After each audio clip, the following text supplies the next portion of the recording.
ரஜினி சாரை வந்து கண்டக்டரா இருக்கும்போது அவங்க டெப்போவில் போட்ட நாடகத்தில் அவர் வந்து துரியோதனா நடிச்சிருந்திருக்காரு.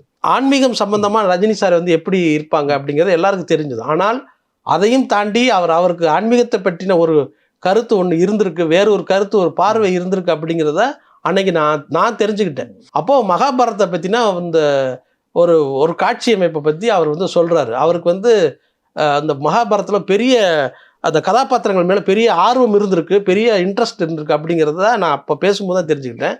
ஏன் அப்படின்னா அவர் ரஜினி சாரை வந்து கண்டக்டரா இருக்கும்போது அவங்க டெப்போவில் போட்ட நாடகத்தில் அவர் வந்து துரியோதனா நடிச்சிருந்திருக்காரு. ஸோ அப்போ இருந்தே அவருக்கு வந்து இந்த மகாபாரத கதைகள் மேலே, கதாபாத்திரங்கள் மேலே ஒரு பெரிய ஈர்ப்பு இருந்திருக்கு அப்படிங்கிறத தெரிஞ்சுக்க முடிஞ்சுச்சு.